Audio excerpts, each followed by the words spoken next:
Hello, and welcome to another episode of Marvel Madness with Maddie and Mac. I am McCary. This is my best friend Maddie, and she has never watched any of the Marvel movies, and the only way I could convince her to do so was by starting this podcast. This week, we are covering the fourth installment in the MCU, THOR. Maddie, how the hell are you? I'm doing so good, McCary. I've had a wonderful Sunday. We've had a packed full Sunday today. I literally have been up since 5:20 this morning, so... Holy crap. I've had a packed full Sunday. Yeah, today we had to watch Thor, and we're recording in the same day, which is new for us. We usually have a schedule, but we're both going out of town. Yep. So we had to improvise. You know, we're making it work, you guys. So... You know, before we get into the movie, I like to chat about our lives, and I have a couple. I've got like 6 bullet points Of updates on Yeah. life stuff? Let's hear it. Number 1 for me, I went to the San Marcos River, and I dropped my phone and my car keys in the river. I wonder how many are in that river. I bet Well, people go however diving. many it is, it's plus 2 more. And then, as I'm having a complete meltdown, my friend Ella, who's with me, she goes, "Don't worry, McCary, it's fine." I'm like, "Oh, no, it's not fine, Ella. Can you figure out where we're going?" She's like, "No, because I dropped my phone in the river too." Oh my... What? How are 2 irresponsible people... That's why we're besties. Yeah, fair. So next week you're going to where? Tennessee. And I'm going to Florida for a Ooh. bachelorette party, and you're going to visit your sister? Yep. So not a bachelorette party. Way No. more chill. I'm like going to be an aunt. Yeah, I'm going on like a little beach bachelorette. I'm excited. Another one of my updates. I guess this could be split into the fun facts, but for those of you following my astrological assignments, Maddie, what do you think I made Thor? Oh gosh. We've already used Capricorn and we've already used Gemini. What do you think Thor is? Yeah, but I feel like I don't know them as well. So It's pretty obvious. But hold on, just give me 2 seconds. I gotta run through them. Yeah, there's 12. It's a lot.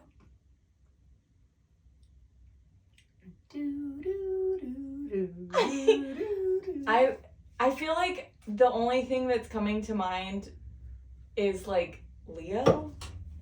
Ding, ding, ding! Of course he's a fucking Leo! Okay, good. I was like, I really hope I'm right. He literally looks like a lion. He does. He is 100% a Leo. He loves attention. Oh yeah. He's all bark. You know, he's just a Leo through and through. And I think if I were to Google it, which I didn't, I should right now. Give me 1 sec. I'm going to say, when is Thor's actual birthday? I can't believe I didn't look this up. Ill preparation. Oh! Wait, Chris Hemsworth is a Leo. Okay. But what is Thor's birthday? Well, it's in 964 AD. So... What? To be determined, you guys. Yeah, stay tuned for next episode to find out Thor's birthday, because it's before Christ was born. Or no, I guess it said AD, so it's after death, but soon, you know. Oh my gosh. All right, we're bringing back the superfan shout out. This week it's Maddie's pick, but we're gonna save it to the end. Yeah, so stay tuned. Oh, last week we didn't talk about our super swaggy awesome t-shirts. We were both wearing Iron Man t-shirts. The one that I was wearing, Carrie got me for my birthday. Oh yeah, I got her a Marvel shirt. So cheesy. But anyway, I'm wearing my the mighty Thor. It's pretty cool. It's very cute. And I found mine. It has Thor on it, but it also has some others. It says, "Trust me, I'm a superhero." It's got Iron Man and Thor, and in the middle is Captain America, who we will see in the next episode. So stay tuned again.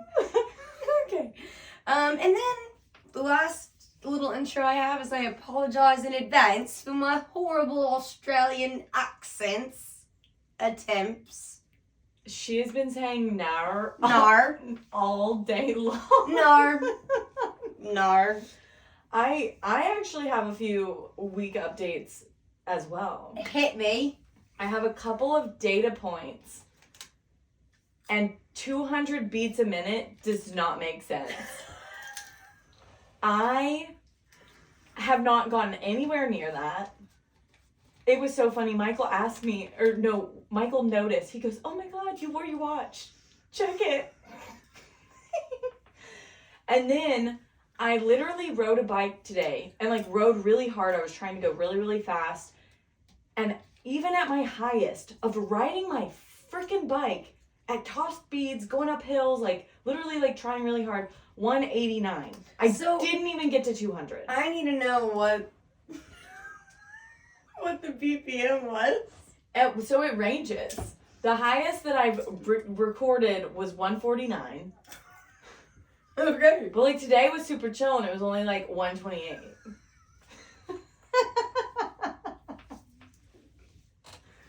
I told you I had a good Sunday. I need. Oh my God.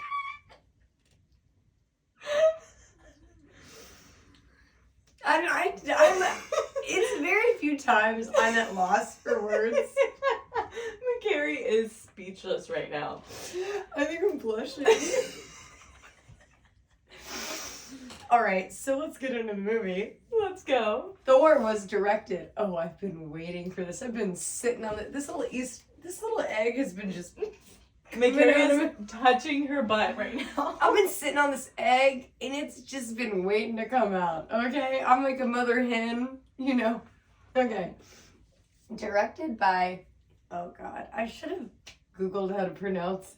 It's fine. Kenneth Branagh. Okay. Branagh. We're gonna, you know what we're gonna call B. Kenneth B. You know what we're gonna call him from now on? What? Gilderoy fucking Lockhart from Harry Potter 2 is the director of this movie. Get out. He's a very famous director, actually. Oh, so he is a real director and he does that fake directing and just no, he's pretend to be a more director. of a director than he is an actor. In fact, the fact that he was in Harry Potter was pretty wild. A lot of people just said yes to Harry Potter because they were like, we can't pass this up. This will be a piece of history. Yes. Gilderoy Lockhart fucking directed this movie. That's amazing. I really love that. And it's funny that I was like, I've been talking, and we talked about how Tom Hiddleston should be in Harry Potter. Yes. Oh, you were, yeah. McCary was just dying My to talk egg about was coming out! Easter eggs all day today. It was written by Ashley Miller, a dude, not a woman. Zach Stentz and Don Payne. I googled all of them. Couldn't tell you a lick of anything about them. Released May 6th, 2011, almost exactly 1 year after Iron Man. Like Iron Man, the first one? 2. Oh, Iron Man 2. I think it came out in 2010 on like May 8th.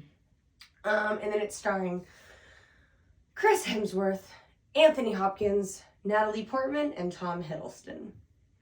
And what about our girl Darcy? oh, Kat Dennings. See, but she wasn't a starring creditor. Yeah, fair. She was great comic relief. Oh my God, I literally think I have most of her lines. Her quotes. That's just written out. I think I wrote a lot of them too.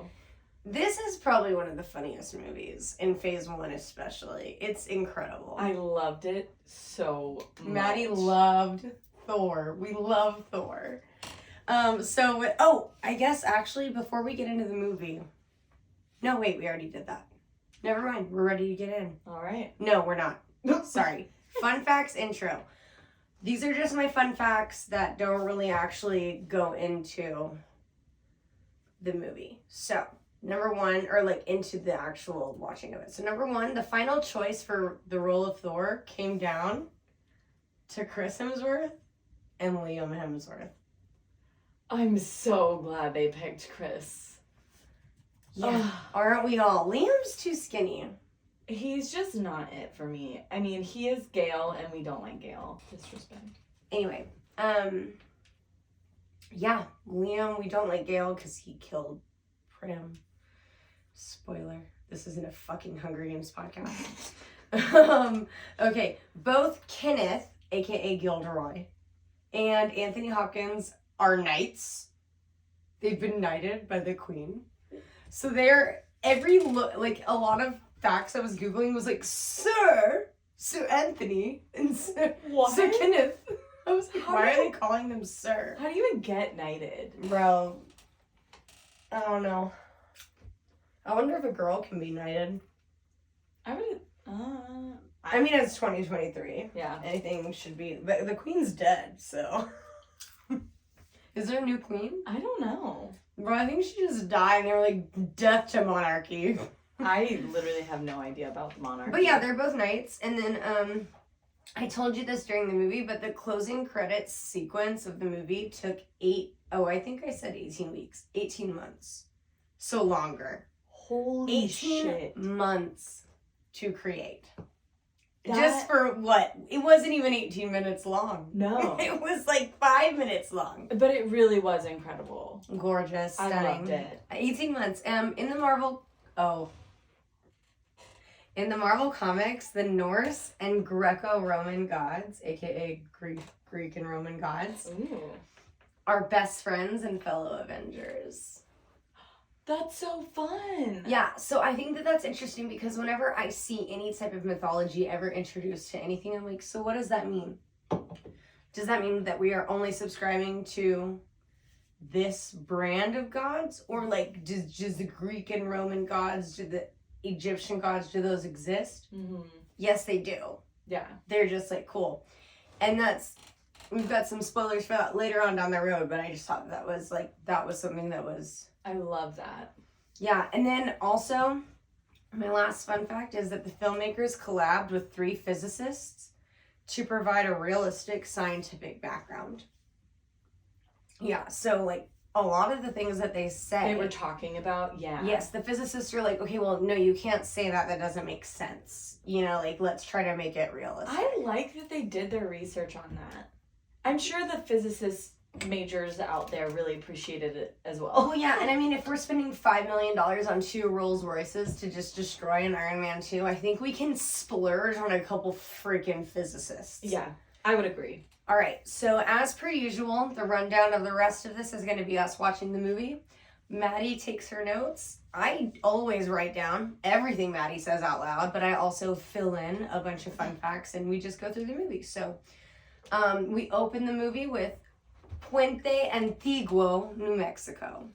Nice. And Maddie, you had questioned in last episode, was this really filmed in New Mexico? And it was. Yeah. In fact, it is in New Mexico, but the entire town was constructed as it's all a fake town. Yeah. The whole thing, they just went to the desert and made a fake town. You can do that in New Mexico, so. Oh.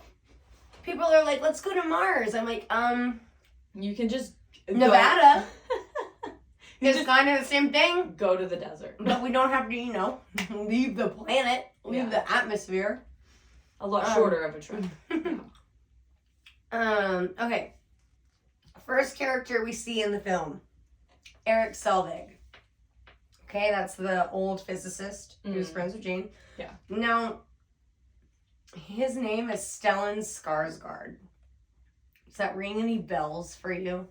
Skarsgård? That sounds really familiar. Yeah. So apparently, well, first of all, you probably heard of Alexander Skarsgård or Bill Skarsgård.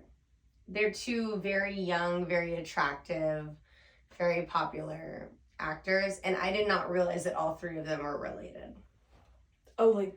Yeah, they're all family. I mean, Skarsgård, like, and so, remember when we were watching the movie and we were thinking that this dude was, like, hella Irish? He's not. All 3 of them are Swedish. Okay. But in the movie, Eric Selvig is Scandinavian. He does a really interesting Scandinavian accent. Well, and so what does Scandinavian even mean? Where are they from? I think it's like the Welsh, Finland, Norway. Yes. Okay. So it's like all those like kind of like IKEA vibes. Like yes, Swiss. Maybe. Swedish. I'm not gonna say a bunch of them because I feel like I'm gonna mess up. So. Right. Well, lots of different European vibes. And Norse mythology originates from Scandinavia. So I was like, is that Norwegian? I don't know. But very famous family. Now, have you seen the Pirates of the Caribbean movies? I have seen at least a few of them. The second one, Bootstrap Bill. It's been That a is, okay, bit. Will Turner, Orlando Bloom. Okay. His dad is Bootstrap Bill, and he's like an orphan in the first movie, but then in the second movie, they find him.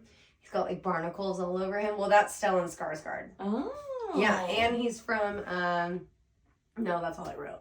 From Pirates of the Caribbean, Bootstrap Bill. Nice. All right, second character we see, Kat Dennings, who plays Darcy Lewis, and dear God, I love Kat Dennings. She's like the epitome of what we were speaking about last week.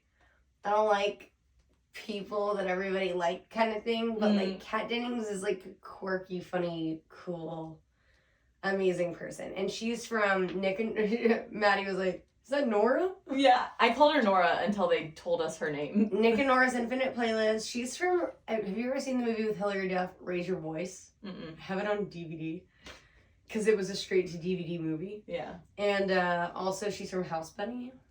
I have seen House Bunny. Yeah, she's from House Bunny. She's one of the lame sorority sisters. She's just a funny, cool, amazing girl. I love her. And everything she's in, I love her character. Honestly, same. And I love her voice. She's actually a voice actress in Big Mouth as well. Oh, but that's a cartoon. I love cartoons. Oh, yeah, you said that. Yeah. Okay, Big Mouth is pretty funny. John Mulaney. Oh, but you don't like John Mulaney. Or do you? Is he the... I was over on the bench. Yeah, but is he the guy devil? Or like... No, that's Nick Kroll. Oh. No, John Mulaney is just one of the friends. Okay. So then our third character, Natalie Portman. Maddie. Oh, I know her. She's really famous. Yeah, Maddie. She's fucking famous. She's from Black Swan, No Strings Attached, and Star Wars. She plays Padme. Have you seen Star Wars? Mm-mm. Yeah, I'm not really a Star Wars girl. But I want to get into it because I love The Mandalorian. I love Pedro Pascal. And I would kill myself for Baby Yoda. Okay? Yeah. When I watch Baby Yoda, I just cry. Okay? I'm just like, Baby Yoda. He's so cute. He is very cute. I've only seen pictures because I've watched like a couple of the original Star Wars. I don't think I've seen all of them, but I have not watched The Mandalorian. It's so good. You don't have to know anything about Star Wars. It's on Disney Plus, right? Yes. Yeah. Now okay. I know we talk a lot of shit on this podcast. I just gleeked. We've talked a lot about Liv Tyler, Scarlett Johansson, and we've kind of hated, but one gal I do not hate is Natalie Portman. Oh. I fucks with her heavy. Yeah. Now, maybe this is the narcissist in me, but I just feel like when I look at Natalie Portman, I just see myself. I don't know. Like, Do you think it's because she has a beauty mark, too? Does she? She has a beauty mark on her face. I don't ever think about mine. Because it's just a part of who you Yeah, are. I just forget about it all the time. Yeah. Let me tell you. No, I did some deep diving on her. I just think she's a regular gal. She's beautiful. Mm-hmm. Don't get me wrong, and talented and stunning. But she's more of, like, a regular gal. Imagine if she wasn't famous, you know? She'd probably be, like, the hottest girl in your English class. Yeah. Fair. Or, she's definitely the hot girl. Oh, yeah. But she's stunning. let me tell you some fun facts about her as a person. Number one, and also 3 fun facts that make me feel like I really like her. Well, this one doesn't, but she's a real-life polyglot. Fluent in multiple different languages. How many do you have to know to be that? I don't know. God. I should have looked. Shrimp on the Barbie. I'm gonna say like 4+ at least. Well, on the website it just said multiples. Yeah. But I thought that was pretty cool. Mm-hmm. She graduated from Harvard with a bachelor's in psychology. I love that. I was a psych grad myself. And this is just maybe a little general, but she's an advocate for animals' rights. Yeah. She's got a lot of money and she uses it to help animals. And that's exactly what I would do if I had a lot of money. Hence the cat quilt. Yeah. And I know that you would too. Yeah. And basically what they're doing, now that we've introduced all three, I mean, there's a lot of characters in this movie. Yeah, there are. And they're all important, to be honest. Like, a majority of them are important. They come back. They're cool. So we need to take time to go over them. Now, they're chasing a scientific anomaly. This is all pre-credits. Or like Yeah. okay, so Darcy has a camcorder, which is just funny. Because we all have phones on or cameras on our phones now. Yeah. But this was pre-iPhone, I guess. I like it. I do too. And then she says, I am not dying for 6 college credits. Yeah, I noted I would also not die for college credits. I probably would. Honestly. It's fine. And then, fade to black. Intro to Thor. And it shows I don't know if you noticed, like, it goes all the way to Townsburg, Norway. Yeah. 965 AD, which apparently might be when Thor was born. Oh my gosh. Yeah, because remember, well, we'll get to this later, but the 964. like the baby thing. They're brothers. And this is when the gods became. And so then it's Anthony Hopkins narrating, and he's like, the frost giants, which I said, damn, these frost giants are basically Elsa on steroids. Yeah, that was pretty funny. And Maddie was like, yeah, Elsa might need a paternity test, which is also hilarious because Loki ended up actually needing a paternity I literally have a note that says, now Loki's the one who needs a paternity test. But thankfully, he did not get the ugly, hideous traits of the frost giants. They are so gross looking. Yeah, they are. Because Loki's hot. Oh my god. Okay. War versus one-on-one combat. Maddie and I, these are the discussions we have. I'm like, we see the frost giants versus the Asgardians. And it's just so many people. And I'm like, why have war when we could just do you haven't watched Game of Thrones? Mm-mm. God bless America. Ugh. They do this thing where it's like, instead of being held at court and being, sentenced to death, you can fight your way out of it. But if you're a midget, like, someone in the TV Tyrion. show? Okay. Who actually is in the Marvel Cinematic Universe later on. So many crossovers. If you're a midget like Tyrion, maybe you can't fight, so you don a champion. Mm. So what I'm saying is that, one-on-one combat, it's like, hey, if we have a disagreement, instead of sacrificing 1 billion lives. Yeah. Maybe we just fight and whoever's the weaker one loses. Like, I don't know. You know? And then Maddie was like, yeah, they should all just play rock, paper, scissors. And I was like, I'm pretty good at rock, paper, scissors. So I wanted to do a little segment called Maddie and Mac play rock, paper, scissors real quick. So what we do is we do 1, 2, 3, shoot. Okay. And if we tie, then we do best 2 out of 3. But if it's a win on the first, One and done. it's over. I like it. All right. Rock, paper, scissors, shoot. Boom! I won with a rock over Which the means scissors. You I heard it just here lost first. war. I claim all your territories, all your land. Your women are my slaves, and I will eat your horses. Okay. Oh, McCary. No, I'm just kidding. I love horses. I was just doing it for dramatic effect. Okay, so this is the war where Odin Allfather lost his eye. Yeah. Which is pretty cool. And Odin Allfather is played by none other than Anthony Hopkins, which he was in his 60s when he started to do this role. Mm-hmm. But there's only one thing that everybody knows Anthony Hopkins from. And by everyone, I mean everyone except Maddie, because Maddie did not know who he was. Yep. No, I look in her eyes, no recognition. Just dead. Yeah. And it's Hannibal Lecter from The Silence of the Lambs. Yeah. The laziest named villain of all time. McCary was really upset about the name. Hannibal the Cannibal, you changed one letter. Okay.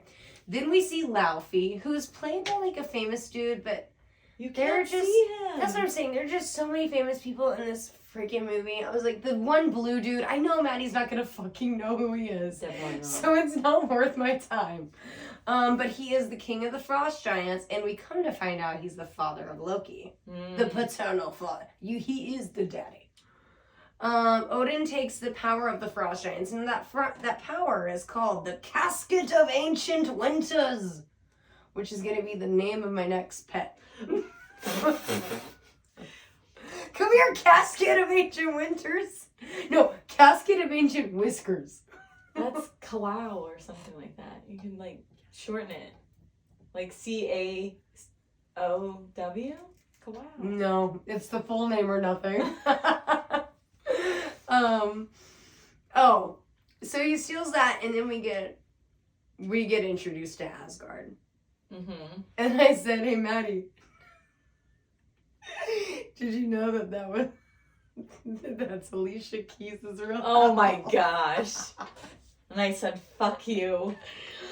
If you look up articles about Alicia Keys' house, for whatever reason, they call it the Iron Man house all the time. It's very confusing. No, you're very right. But also, I said, Asgard looks like the Emerald City. And I said, actually, that's from The Wizard of Oz.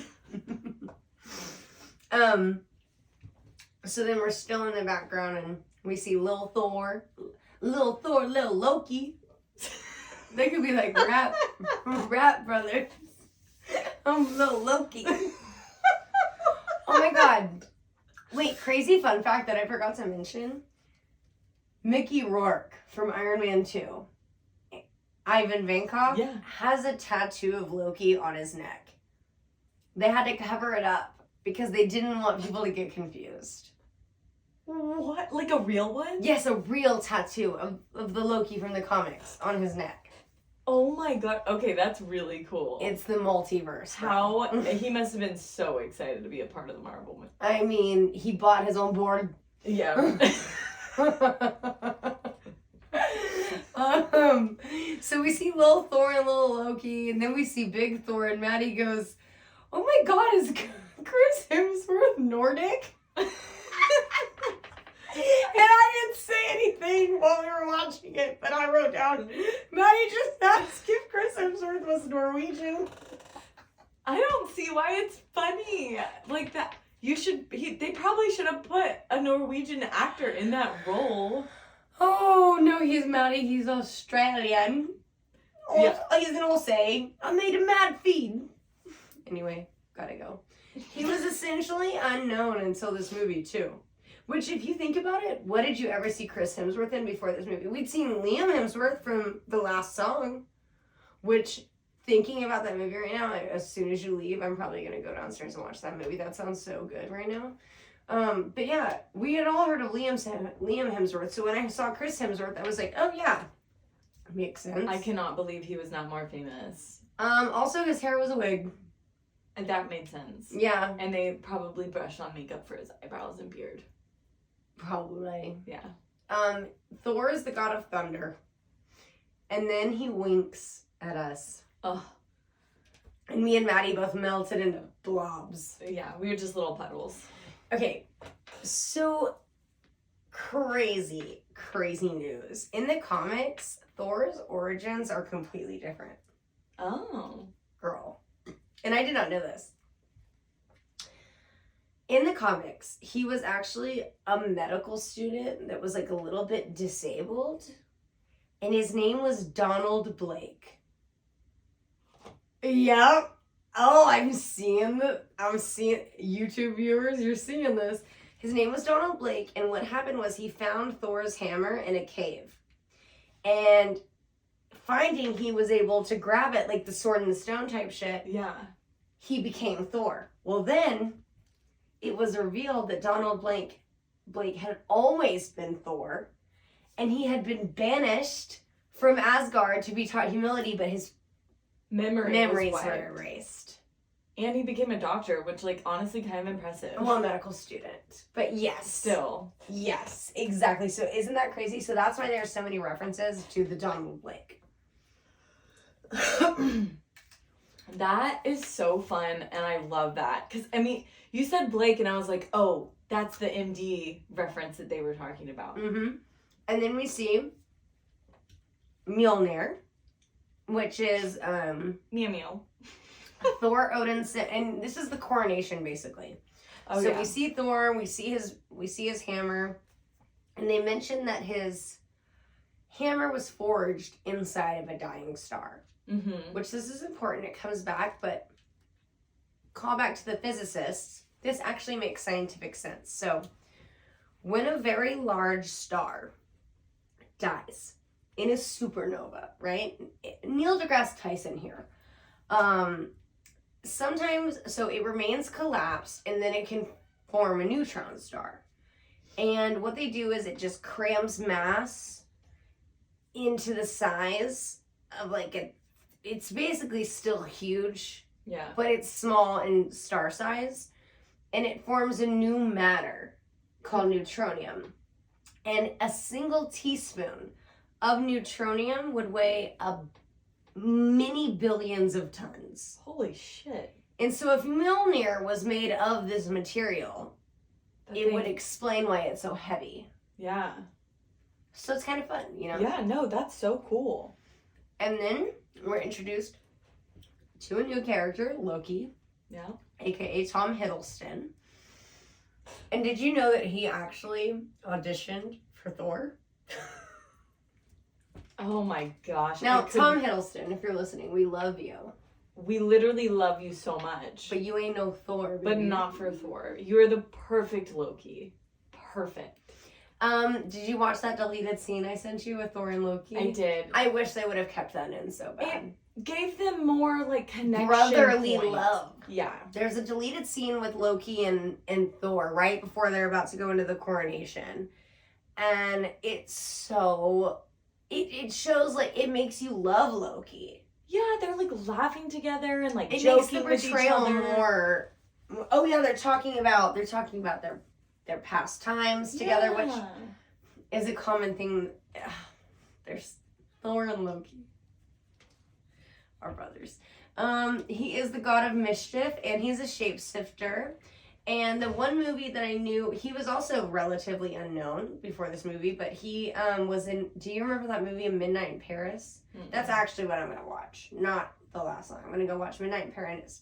It has Owen Wilson and Rachel McAdams, and it's about them going out in Paris, but at nighttime they time travel. And they go. I think I have seen Yes, that. and they go see like Gertrude Stein and great F. Scott Fitzgerald. Yeah, and, yes, no, and I've Tom seen that. Hiddleston's And in they it. like ride in a little carriage around. Yes, Yeah, I know what you're it's talking about. so good. I did like that movie. We watched it in school. Okay, then guess what? Everybody at the coronation. I mean, we meet. So we see Loki. Then we see Sif, the Lady Sif, who's played by Jamie Alexander. Now, did you know that in the comics, Sif was Thor's wife? I felt like there was a weird Sexual tension there. I always felt that way too. Yeah, Like, with like her to him, but not him to her. kind of agreed. So No, agreed. yeah. I'm sorry, pause. Oh, it's hurting now.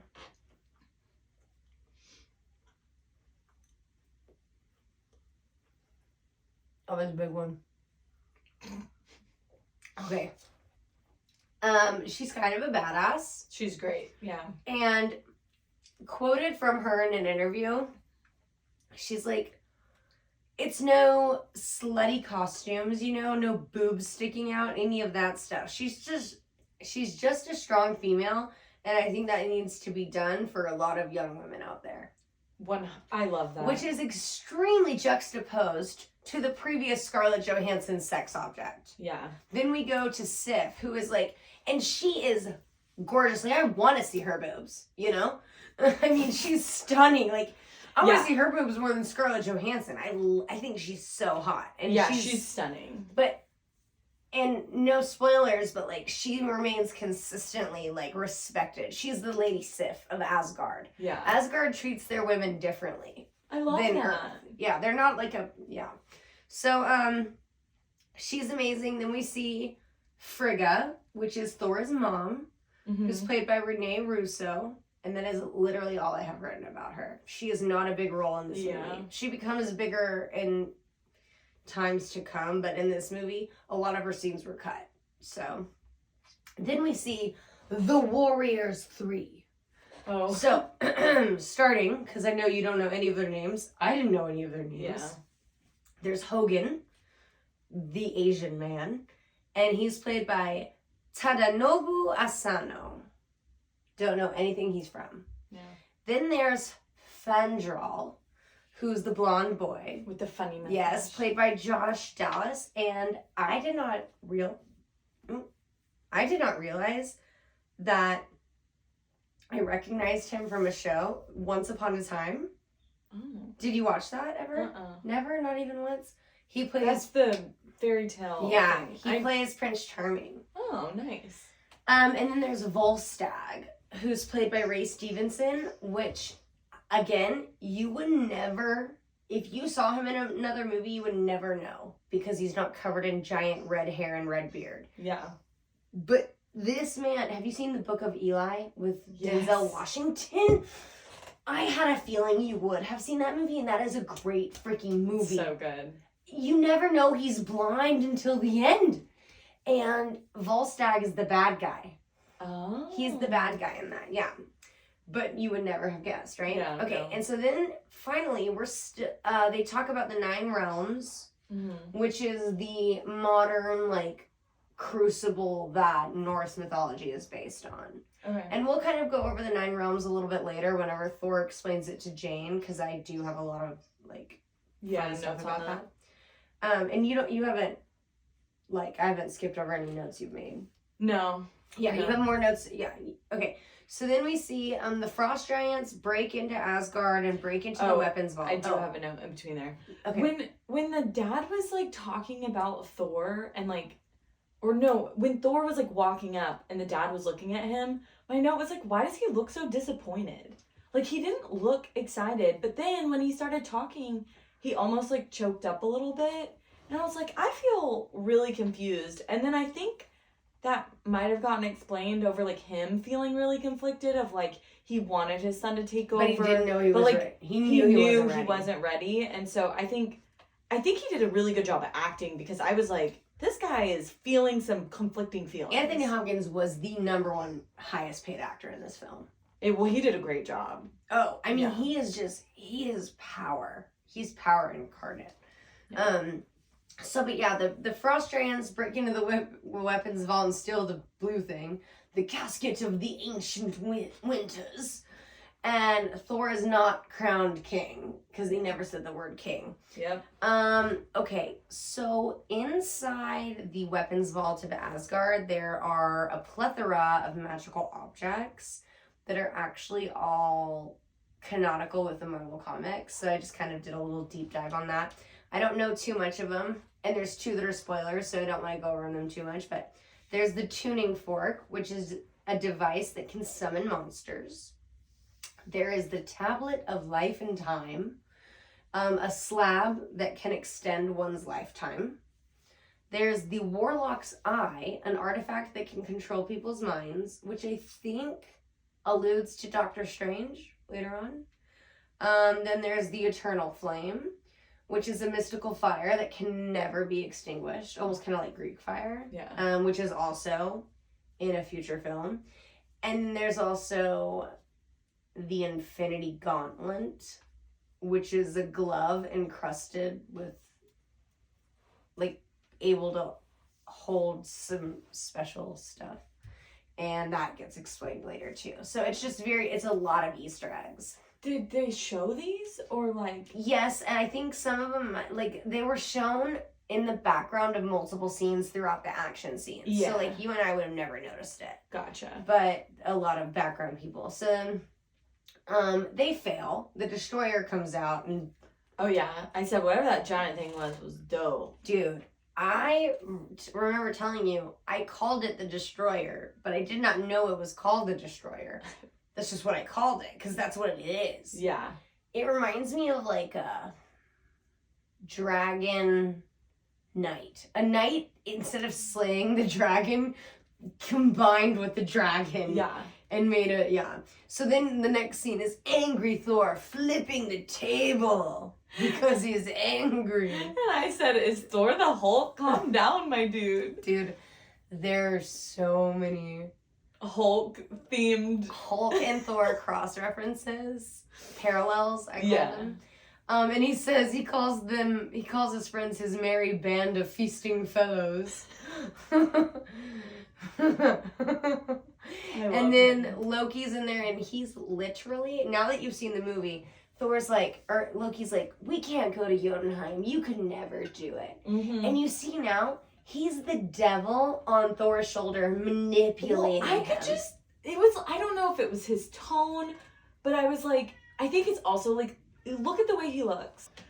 Oh. His tone of voice. I don't know what it was about him, but Loki's tone of voice, and also... It was almost too sincere. Yeah, and just, I think I would have been more thrown off had the deleted scene been in there. Do you see what I'm saying? Like, the deleted scene that, like, showed more, like, camaraderie. Yes. But because that wasn't, there's just this juxtaposition, like, blonde-haired, blue-eyed man, black-haired, strong and big, like, smaller brother, like, I just... greasier. Yeah, and I was like, my note was, Loki is definitely plotting because of, he just knew the reaction he was going to get out of Thor, and he was saying everything. To get him. And I said, it's kind of hot. He's really hot. Oh my god, that's my next note. My literal next note is I watched this movie when I was young. And when you're a young girl, a lot of times, you're supposed to have the crush on Troy Bolton. You're supposed to have the crush on Superman, on Thor, on the strong, hunky lead. Mm-hmm. Not me. This is when I knew I was toxic, is when I was like, I was embarrassed to tell all my friends, well, I think Loki's hot. Like, Loki's giving me the tinglies. Thor is, in this tracks, you know, I'm consistent. I don't like people everybody likes, okay? And don't get me wrong, I do love Chris Hemsworth. He's hilarious, he's hot, he's funny, but if we were at a party and Thor's over there juggling and having women slob on his knob and on his nipples and all that stuff, I'm like, I'm not interested in that. I want the creepy guy in the corner, you know? He's probably got some drugs in his pocket that he'll give me for free. Oh my gosh. Okay, pause. You guys are misbehaving. Go. Chopper, go. We got a special guest today, guys. His name is Gibby. All right. Now, and I said, again, I don't like people everyone loves. Yeah. Thor decides and convinces everyone to do a solo mission to Jotunheim. And then Maddie said she loves the Trinity symbols everywhere. Oh yeah, I have a Trinity tattoo on my foot that I got when I was 18. And that is a Christian symbol.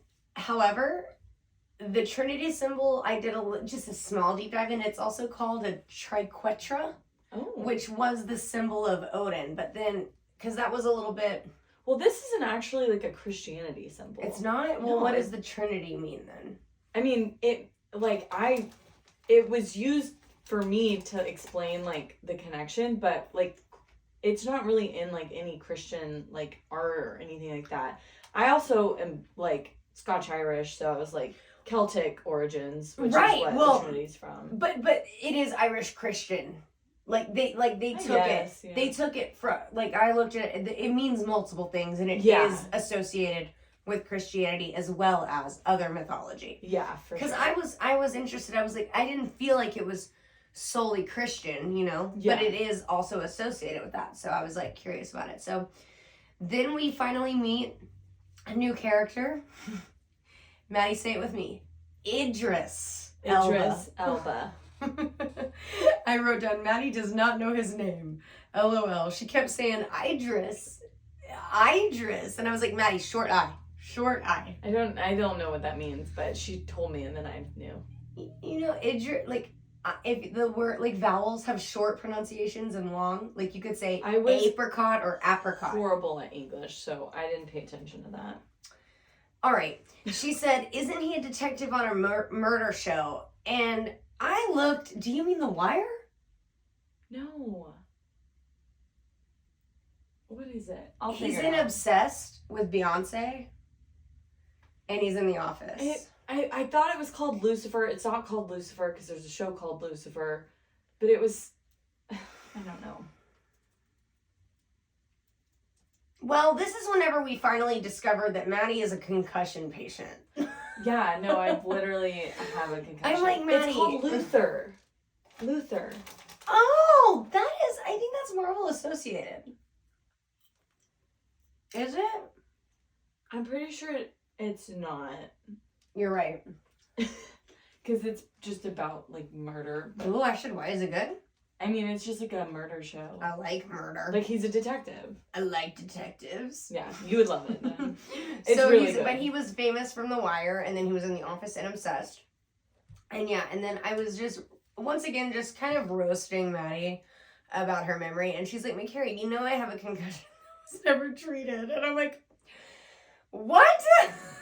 Things I continue to find out about you. She's like, yeah, I basically busted an entire windshield with my head and never got it treated. Yeah, I told my mom like years later and she was like, what the fuck?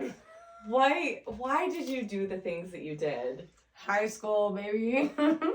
I was also, let me just make this clear, I was sober. This was like an after school activity.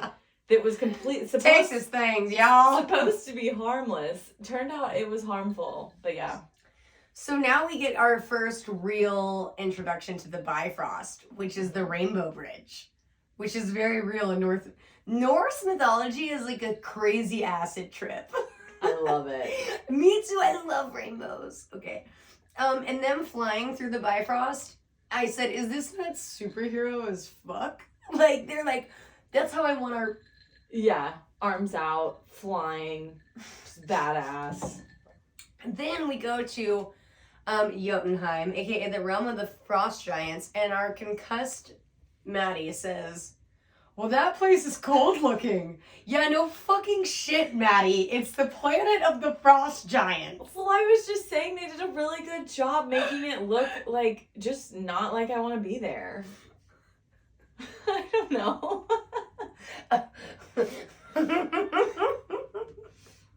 Oh wait, I had a comment, but I really loved when what was it, Heimball?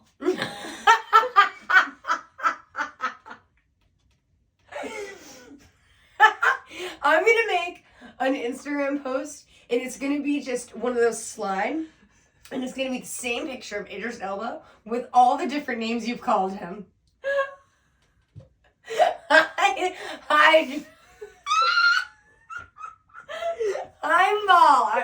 I'm tall. You're B and you're D. Flip it. Heimdall. I really liked when he said, when Chris Hemsworth, or I guess Thor, said, I have no plans to die today. And never do. And he said, none do. And I was crying? Like, well, just that's from laughing. But no, I just love that because, like, I don't know, I was like, man, this is so reflective of just like life in general. Like, hey, I'm gonna run to the store and like sometimes you just don't come back. Oh my god, no one thinks they're ever gonna die. My mom was like, oh my god, did you hear about your dad's coworker? He went to the hospital because he didn't feel something was right, and they said he had 0 heart function or something, so he almost died. I was like, Mom, that sounds like a good story. Yeah, it sounds like he thought something was wrong and that they fixed it before it bad happened. You said he could have almost died. I was like, I could almost die every day I wake up. Literally, it's crazy. But I I love that story that he is fine and got fixed. I'm like so sad. She's like, your dad's just freaking out, and like because of the good news of modern medical medicine. Like like this guy got treated. Okay, so whenever they get to Jotunheim, I like that they immediately don't start attacking. They start asking questions. How did you get into Asgard? And Laufey says, well, the House of Odin is full of traitors. Yep. And I said Loki. And I said every kingdom has their traitors. Because, like, for real, I feel like every kingdom story, it's like somebody within is betraying you. Literally, like, we're watching, or we're listening to Mike Schubert's podcast, The Newest Olympian. There's literally a spy. No, they keep talking about the spy, and I don't remember who it is. You don't? But I think is it Selena? Yeah. I'm gonna cut it out. Oh my god.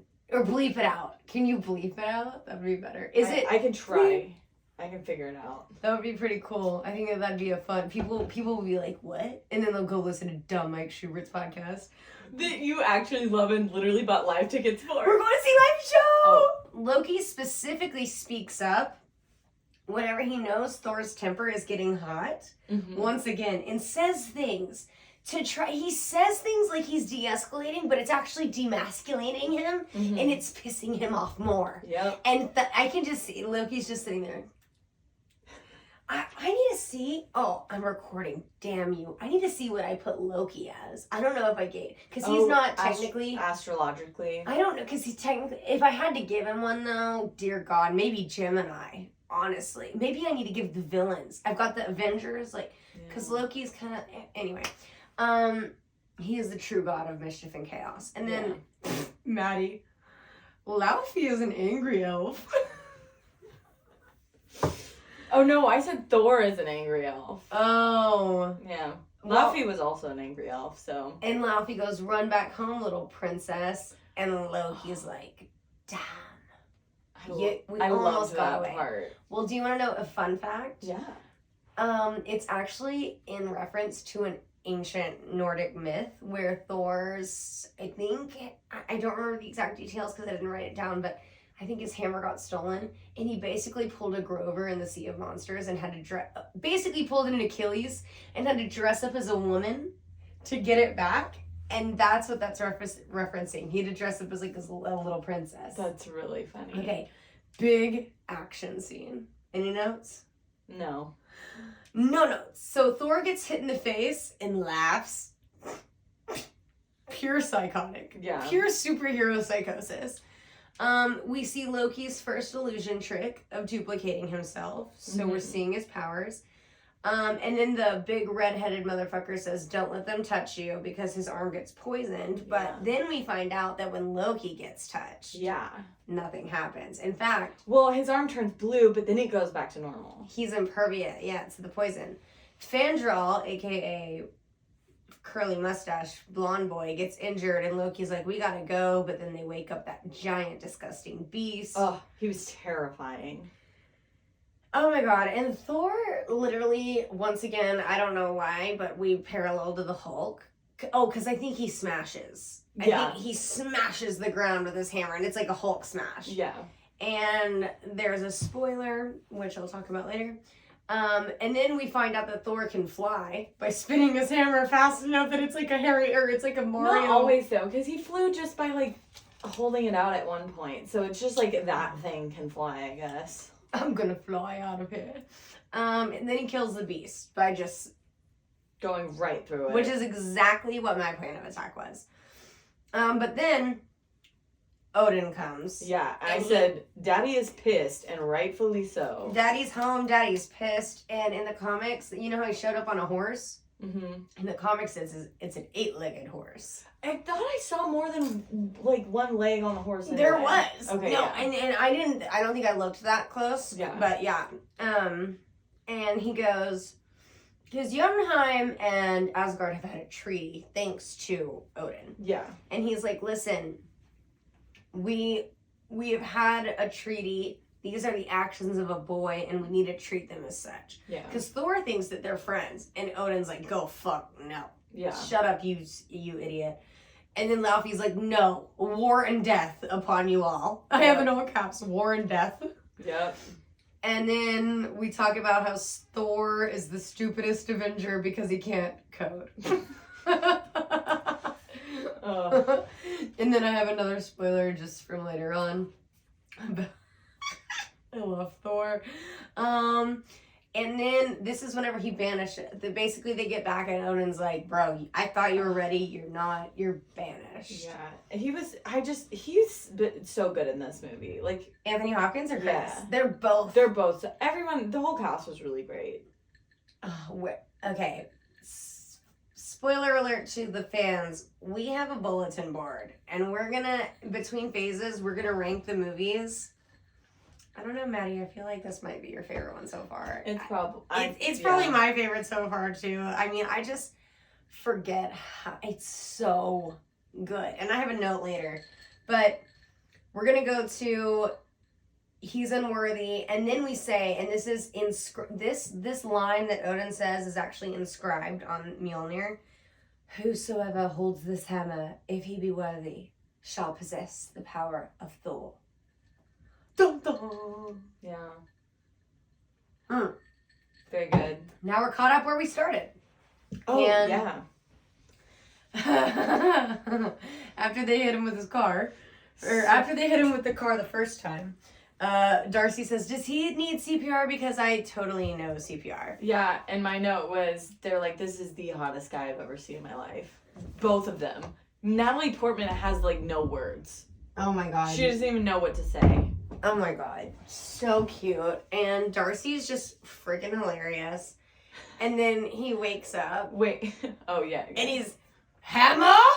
Hammer! Yeah, dude, we know you're hammered. So good. Oh my gosh, I was laughing so hard. And then Kat, with her no-nonsense ass, tases that big boy down to the ground. And then, as they get him to the hospital, the hammer hits Earth. Like, oh, yeah. and then we immediately basically go to, that's alluding to the secret scene. Mm-hmm. That was in the end of Iron Man 2. So now, Thor is in the hospital, and he gets the Donald Blake shirt. They admit him as Donald Blake, which is Natalie's ex-boyfriend. But it's like, as a comic alluding reference. to his secret identity. And then Thor wakes up in the hospital and just starts beating the shit Those out of poor everybody. workers. Like, could you imagine just trying to do your job? And he's like, good morning. And Thor's like, rah! I'm the god of thunder, where's my hammer? So they sedate him. And Maddie goes, man, this guy just went ham. I'm glad you like my pun. I wrote it down, babe. All right. So then we see the townsfolk, the local townsfolk discover the hammer. And it's basically pulling the sword from the stone. Yeah. Like King Arthur type shit. Did you know I took an Arthurian literature class in college? I actually know a very irrelevant amount of information about I King had Arthur no idea. and medieval. I had to read a whole book in Middle English. Ew. Which is just English all spelt wrong. Yeah. And then we see the population. Or we spelt English wrong. That was right at the time. Yeah. It's more like spelled how it sounds. Yeah. So then we see the population of this fake town is 2,756. And I saw this funny TikTok the other day about this girl. She's like, you know what's just a weird guy thing? Or she's like, girls talk about things, guys talk about stuff. Girls talk about, like, you know, their problems or, like, you know, things that they're experiencing daily in their life. Like, I don't know, like, you know, being, I don't know, like living, like just girl problems. Yeah, more living in experiences type stuff. And then guys are over here talking about like, well, do you know the population of Minneapolis? And she's like, I don't know, never in my life have I ever been tickled or titillated into Googling the population of a city. Fair. Neither. And so that just made me think, you know, just there are no coincidences. I was like, Google populations guy thing, right? And then they mention Natalie's all geeking out, and she calls basically the Bifrost an Einstein-Rosen bridge, which is a real thing.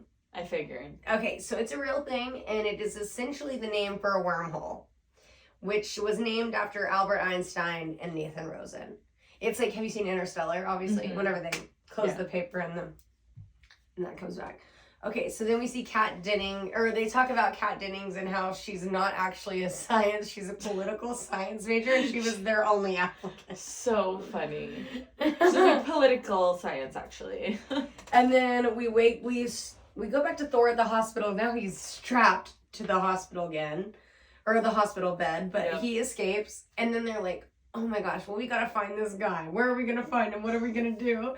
She's like, typical. I always lose my evidence. And I'm like, man, girl, you need to get better at that. And then hits him with her car. Immediately hits him. I promise I'm not doing this on purpose. I have a note later. I'll bring it up. But Natalie Portman's driving as me. Oh, gosh. True. I have actually never hit a human being. Thank goodness.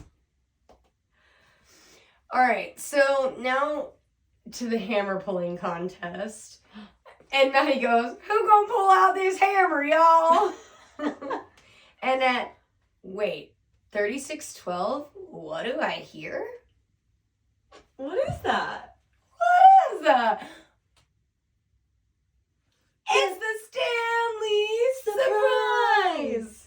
And Stanley is the guy pulling the hammer with his truck. Dude, his poor truck just snapped right in half. And he goes, did it work? So cute. I love his cameos. Oh, his cameos. It's what gets you hyped. I mean, it's like, there's just so many things that make you excited in the movie. Yeah. And then we literally frame for frame show the secret scene with Phil Coulson. Then oh god, my note is just shirtless Thor jeans hot. Oh, yes. And I think I just wrote, like, Thor being mortal is gonna be great. Like, I love everything he's doing right now. He's just, like, changing and, like, I don't know. his vibe was so good. And I was like, this is just going to be great. And it did not disappoint. You know, for a crazy homeless person, he's pretty cut. Yeah. Kat Dennings, amazing. And he goes, this mortal form has grown weak. I need sustenance. And that's the end of that. Then we go to back on Asgard. Oh my god, I want Waffle House. Anyway, that sounds so freaking good right now. Okay. Back in Asgard, Loki is the one who told Odin to come to their rescue. Sif is stunning. Literally a gorgeous human being. The Asian figures out Hogan. Hogan figures out that Loki is the traitor. He's the first one that's like, well, maybe it's Loki. Yeah. Oh my god. And then we go to the war, and Loki goes full, oh my god, I just start blabbering at the end. The weapons vault. Yes. Loki's in there looking at the casket of the ancient winters, and he goes full on frost giant, and Odin says stop, and he goes, not full on, he just turned blue. He was still himself. He wasn't as ugly. Right. And he goes, the casket wasn't the only thing you took from Jotunheim that day, was it? And that was when I noted, damn, Loki's the one that needs a paternity test. Maybe him and Elsa are sisters and brothers. Oh my god.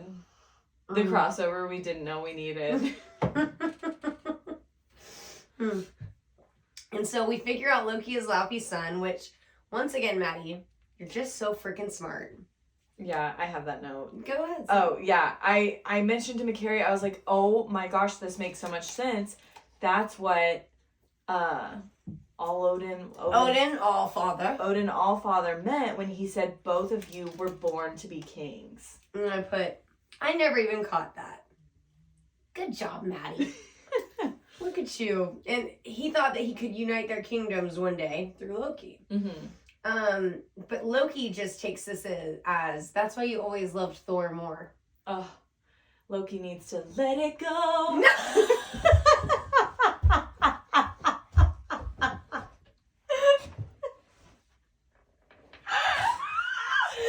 Maddie wins. Maddie wins the episode.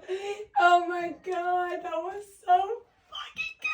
Okay, no. On our Instagram post for this one, that's gonna be, I'm gonna make fake snow fall. It's so perfect. Oh, good. Dude, I've made Maddie cry today like 4 times from laughing. Even though you just made you're funny. You're the one who made that joke, but that was so good. And then for literally no reason, Odin is just like, I can't take this. And he goes into the Odin sleep. Is that what it's called? Is he just the name for everything? My original note was Odin just has a heart attack for no reason. Dude, I thought he died, and he basically almost died. The Odin sleep. And then, okay, and my next note after Odin sleep is, how could you eat an entire box of Pop-Tarts and still be this hungry? Again, we love Kat Dennings. We love it. Oh, she's so funny. And Thor is a hungry motherfucker. Dude. And then this is the part. I like this drink. Another! Dude, all I have in my notes is another. Okay, and this is where I asked you. I will also be quoting another at all times now. Anytime I want something, I will say another. Another! Okay, so he slams the cup on the ground. Okay, wait, did you watched? Yes, McCary, I watched the movie. No, you watched the deleted scene I sent you. Did you hear at the beginning when he Yeah. he goes, another! And it's like kind of slow motion. Yeah, I was like, another! I didn't really understand that part. That was the part I didn't like of the deleted scene. I liked the Loki bonding, but like that one, it was so cinematic. I was like, what? It's like, we're foreshadowing. This is going to be a big inside joke. Oh, man. Okay, but so this is where I was like, Maddie, you've never watched The Great. It's on Hulu. Mm-hmm. It is about Catherine the Great, the longest, most successful empress of Russia in all of history. She usurped the throne from her husband, Peter. Not Peter the Great, but the motherfucker after him, his son, Peter the Not So Great. Yeah. And she did it without killing him. Oh. She literally just took the power because she was more favored. Yeah. And it is so, the show is a satirical, historical fiction, so they do it funny. And one thing that they do that I quote all the time, after they take shots of vodka because they're in Russia, they'll throw it at the wall or throw it on the ground and go, huzzah! And that's why I say huzzah all the time. You do. I love the word huzzah. And there's this place in Deep Ellum that I want to go with you. And we can take a video for the pod, but it's shot glasses made of ice. So you take a shot and then you throw it at this bell. I love that. It's called Federales. So we gotta go. We have to. So, and then that's the part where he's eating the breakfast and Kat Dennings takes a picture of him and she's like, this is going on Facebook, smile. And he's like, the Leo he is. Oh my gosh, he smiles so bright. He's like, oh, you're taking a picture of me? So cute. And so I love that we've upgraded from MySpace to Facebook. Yeah. Because Iron Man came out in like, what, 2008? And now it's 2011. Yeah. So, then Thor is like, well, if you guys can't help me, then this is where we depart. So he just starts walking in the middle of the goddamn road. Oh my gosh. And the cars are like, what are you doing? And he's like, what are you doing? And then he's like, because they tell him about the hammer. And he's like, no, I have to go where Mjolnir is. And Kat Dennings, what's meow meow? Meow meow. What's meow? Oh my gosh, me and McCary were like crying laughing at this point. Dude, I love meow. Here's the thing, I cried laughing at it the first time I saw it, but now watching it with you and getting to laugh again it's like watching it for the first time with you. It's so fun. And then I just made it. Yeah. I also had a question of like, does Thor know what miles are? Like how does? Because he was like, oh, what? Because he knows about, actually, he knows more than Earthlings, usually. Like, okay. Cause Well, I mean, he is a god, so. But then again, Miles are specifically American. Yeah, they're like not normal, so. No, he probably is like kilometers. I know, he's If gonna, anything. He's gonna walk a little shorter than he needs to. So. Yeah. But at this point, I just was reflecting on the movie, and I was like, this is a cast of freaking all-stars. Oh, yeah. And in my opinion, maybe it wasn't as many all-stars as it is now, looking back, but, like, to me, this is when the MCU became legit. It's like, okay, no, Natalie, like, people are buying into this. Yeah. This is not any punk-ass, like, short-budget film. Rinky right? dink. Yeah, like this is gonna be, they're setting something up here. Yeah. Then we see S.H.I.E.L.D. comes in and takes all of Natalie's shit. Oh, I hated this part so much. We hate the government. The government sucks. It's always the regular people getting fucked over. And it's always the government's like, oh, sorry, you literally do not have a choice. Just fuck you and fuck everything you've ever done. And I just hate it so much. Yeah, like, governmental actions are exclusion in home insurance, as we've discussed. Ugh. Uh-oh. Damn. Okay. Oh, God. Okay. We're good. So fun fact, the height, whenever they're on the ceiling, or on the roof, which they just randomly got on top of, Yeah. it says somewhere they're welcoming home the football team, and the football team is called the Vikings. Oh, Nice. Nice. Of course. And then there's also a billboard in the town that says, Land of Enchantment, Journey into Mystery. Now, Land of Enchantment is the state motto of New Mexico. Yep.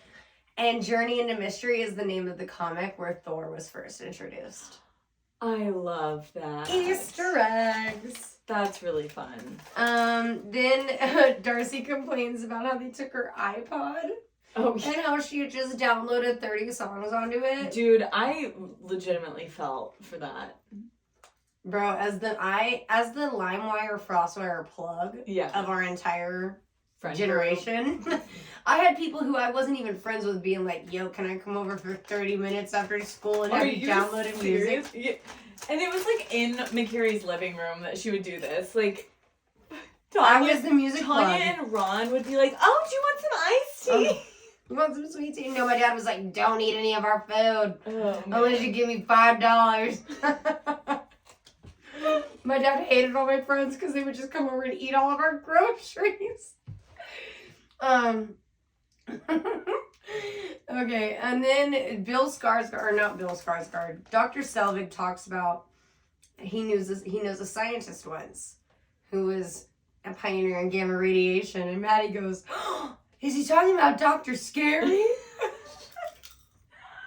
No, Maddie, who the fuck is Dr. Scary? I meant Mr. Blue, but then I realized McCary was like, no, it's somebody else. And I was like, oh, you're talking about, what am I? Bruce Banner. Bruce Banner. Well, actually, I looked it up, and it's actually left ambiguous on purpose. He could be talking about either. Okay. So you're not wrong, but you are wrong. His name is not Dr. Scary. His name is not Dr. Scary. But also, I was talking to McCary and saying, maybe if I had more background on Bruce Banner, because I didn't watch that random first whatever thing that they expected that was not even a part everyone of to watch. So I honestly forgot he was a scientist. Like, yeah, and they barely use even the word gamma. Yeah. So yeah, I did not catch that the first time. That McCary had to very much. I had to poke her into that. Push me in the right direction. So, again, so many Hulk and Thor parallels. Now, Matt, I have a question for you. Who do you think would win in a fight? Thor or Hulk? Thor. Interesting. Zero hesitation. Zero hesitation. I love that. Okay. No notes. I'll ask you to explain at a future date. Okay. But you heard it here, folks. You heard it here first. All right, so Loki's on the throne. He's the king now. The scene where he got crowned as king was cut. And I was saying interim king. He's not been officially. Yeah, because Odin isn't dead. Yeah, so why is he saying that he's the king? He's the king. He's the interim king. He's like, yeah, whatever. I was mad about that. Well, then we switch to Eric Selvig. Look, he finds a book about Norse mythology. And then Thor bursts into a pet store. I need a horse. So good. Oh my gosh, I love his interactions and just the general public. Well, but like, in all honesty, I mean, if you go to a pet store, why can't I buy a horse? He did the right thing. Like, his actions are not unwarranted. They're not illogical. Like, he's like, I need animals. Where a pet store? Yeah. You know, like that's where I should go. So good. And then Natalie talks about how she really doesn't have much else to lose. And then Maddie, the ever realist, except your life. Okay, Maddie. Yeah, that's true though. This is the part where Natalie's literally looking at Thor and she's just like falling in love with him and she almost like direct collides with this other car on the street. And Yeah. Yep, Natalie Portman's driving as me. Oh my god. Remember me, y'all? The one who rear-ended somebody in a rental car? Golly. But Thor also thinks she is hot, so like they're they're vibing with each other. Hard. Oh, they are. I have a note about them later. But my next note is Maddie was so smart. She calls the whole plot, and then I need to notate that she said, how cool would it be if someone else picked up Thor's hammer? How cool would it be if maybe like a little girl did one day? And I just want to record that on audio file just for future, just so that you know. Like if we ever do see anybody ever pick up his hammer, maybe it will be a little girl, maybe it won't, whatever. It's just your prediction. The only person I want it to be is the little girl, but... Well, then me and Maddie, I paused the movie because I just wanted to say that maybe one day in the future an idea we have is whenever we watch Avengers Endgame, I was thinking we'd rent out a local theater and maybe like promote it on the podcast, and we'll sell tickets to it, and we can make it a live show, kind of like anybody who wants to come can come watch Endgame with me and Maddie. Yeah, in the big theater. It'll be my first time, and it'll be so fun. Because seeing it in theater, I mean, it's crazy. And then, now Natalie's taking him to go get Mjolnir. Yep. And she's like, well, how are you going to get out? And he's like, I'm going to fly out. Even though that's not how he sounds, but it's how I do it. And this is the first scene. So this is, and I bet you didn't even notice, which you shouldn't, but there was that bald dude with the glasses. He's an agent. And his name is Agent Jasper Sitwell. What a name. Yep, he sits well. And we just basically, he's just basically an agent of S.H.I.E.L.D. With Phil Coulson and all those guys. And then they're like, okay, we have a threat coming in and we need to mitigate this threat. Yeah. And Agent Coulson says, I need eyes up high with a gun. And that's where we see some hands pick a bow and arrow instead of a gun. Yeah, and I was like, that's not a gun. And I started screaming. Yeah, McCary's really excited. And Maddie said, well, I'm guessing that's another character that's important to the MCU. And I put, maybe I should not scream because I will spoil things. Then Thor is fighting some dude in the mud. Oh. And it's so hot. I have 2 notes. Go. Now I know why guys like girl mud wrestling. Because I like men mud wrestling. Honestly. It was so fun to watch. And then the drop kick. The drop kick, bro. In slow-mo. Lost my breath. It literally took my breath away. Yeah. And whenever he does that, that's whenever we see, for the first time, the man who picked the bow and arrow. His name is Clint Barton, a.k.a. Hawkeye. Bow and arrow man. Bow and arrow man to Maddie. He's played by Jeremy Renner, and he says, "You better call it Coulson because I'm starting to root for this guy." Yeah, same. Because they are on the same team. Hawkeye. You'll see a little bit more. Yeah, he's like probably gonna be like fuck the government. Did you recognize his actor at all? I feel like I've seen, again, like sometimes I catch like clips of stuff and like I've seen him be like the bow and arrow guy in the MCU, but I don't know. Have you seen The Hurt Locker? From anything else? I don't know. Have you seen Arrival with Amy Adams? Okay, Maddie, I need you to watch Arrival. It's on HBO right now, I think, and it has Amy Adams. Honestly, the movie, excuse me for being just ignorant, but red-haired people remind me of you. Yeah. I watch The Queen Gambit and I think of you. Yeah. I watch Arrival and I think of you. But it's basically about this woman who's a linguist. She's like a language specialist. Yeah. And aliens come to Earth and they're like trying to figure out how to communicate with them, so they hire her. Ooh. No, by the end of the movie, and he's in it, and by the end of the movie, it's a great movie, but you know you like to cry. Oh, am I gonna cry? So at the end of the movie, I literally woke up Will because I was sobbing, shaking, couldn't breathe. It is so... I need to watch it. It is so good. I love crying, you guys. And it's not, and it's not only just crying. Ways. I like crying laughing. I like crying happy tears. I like crying sad tears. I like crying in general.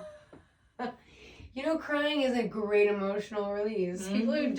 People who don't like crying because they think it's weaker. It rebalances like you to homeostasis. Yes. It's literally good for your body. No, it is. No, but it is. Yeah. Like, okay. Sorry, I didn't mean to cut.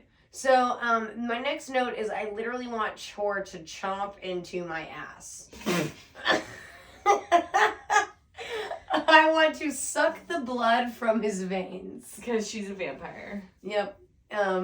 And then I put the cinematography is so beautiful. Mm-hmm. Whenever Thor realizes that he can't pull the hammer, he is devastated in the slow motion rain. Gilderoy Lockhart. What a director. Yeah, we love that. He's really using his magic. Ooh, good fun. The movie magic. And then the next symbol is, or the next note is Natalie Portman.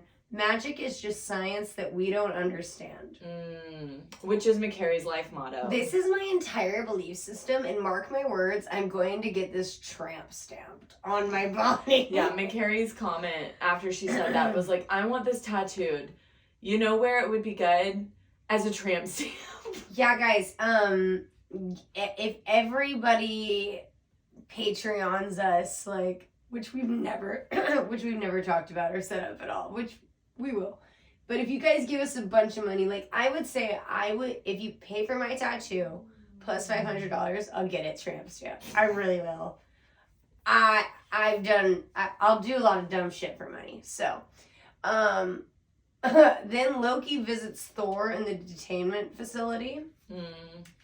And I just think it's not something I talk about a lot, but there's a soundtrack, like there's a scoring to the movie, and this one is called Loki's Lies. Oh. Because Loki is scheming. And he tells Thor that his father is dead and it's all his fault. And Thor is heartbroken. And like just utterly accepts his fate. Chris Hemsworth acting is impeccable. So good. I was like, golly, his dad died. He can't go home. This is horribly sad. Says his mother forbid it. And Thor is literally just taking it. He's just like, yep. Like, I'm unworthy. It's just so heartbreaking. So this is the name of a new segment I'd like to call Examples of the Amount of Emotional Torture that Loki puts Thor through unnecessarily. Yeah. Because, this is horrible. Loki, and then my next note is Loki is the definition of toxic, ... I wonder if he's single, winky face. Oh my god, McCary. I winked to myself in my own notes. Oh my gosh. Hey, you like it too, okay? I do. Then Loki tries to pull the hammer, but of course he's not worthy. Of course, he's got a mischief. And this is when I put that he should have been in the Harry Potter movies. I just get vibes. He's just Harry Potter vibes. Yeah, he would fit in that world really, really well. Oh my god. He would play like a really, like if they ever made a Marauders movie, he would play a good young Snape. Ooh, yeah. I can see it. And then this is where Maddie accidentally said yummy instead of younger. I think She said he's so much yummier. And she goes, I meant younger. Oh, yeah. I said so many wrong things at the same time. It was bad. So then Eric Selvig comes and busts Thor out of the detainment facility and says that it's Donald Blake, and that he's on steroids. That was so funny. What can I say? He's a gym buff. And Coulson knows he's lying, but he lets him go anyway. And then me and Maddie, we had a little argument about Celtic versus Celtic. Oh, yeah. And it's technically pronounced Celtic. And McCary was very confused because she was Of like, the Boston Celtics. What about the Boston Celtics? And she looked it up on Google, and one of the first things that pops up was literally, why are the Boston Celtics pronounced wrong? 'Cause America. We don't like to follow your rules, your dumb rules. We drive on the parkway and we park in the driveway, okay? Yep. We use miles instead of the fucking, metric Cool. system. I literally just want us to switch to the metric system. I don't understand why we have... There's 2 countries in the entire world that Us and use who? this teeny tiny African country, which Why? I do not Did we know. bully them into it? Probably. So then we're not the only... We pay them under the table. We pay them so that they use this system so that we're not the only ones. I swear. Alright, so... They give him one piece of advice. Keep him away from bars. So what does he do? Takes him to a bar. Immediately takes him to a bar. And this is where he says that Eric and Jane's dad were studied together, and so he looks at her like a daughter. But then they do a chugging contest. I love a good pissing contest between men. Oh, who doesn't? We love it. And then Loki takes the Bifrost to Jotunheim, and we find out that Loki is indeed the traitor. Yeah, and my note was, that Asian guy knew it. He knew it from the beginning. Yeah, and he just did it all to ruin Thor's big day. Yeah. He's like, I just wanted to put a damper on it.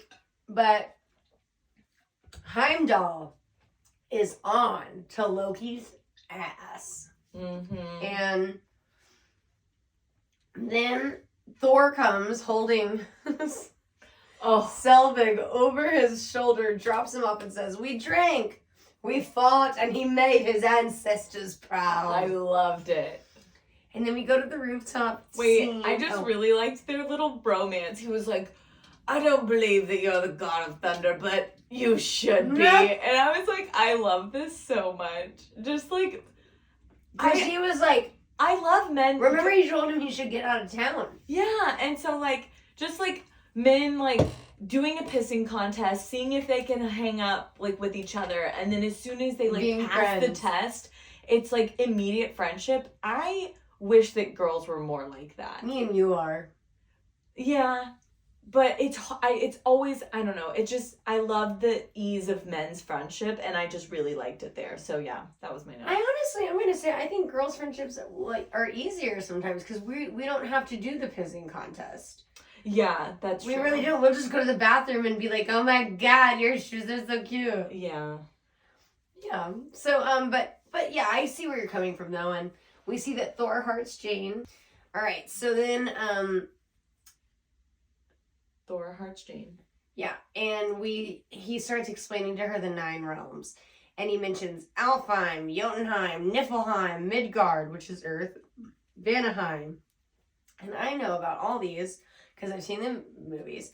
And also I played this video game called God of War. Oh. Did I tell you about this? Mm-mm. Oh, you just said that you played It is so cool. You get to go to all of the realms and you get to play. And you're the god of war, which is, his name is Krasos or something.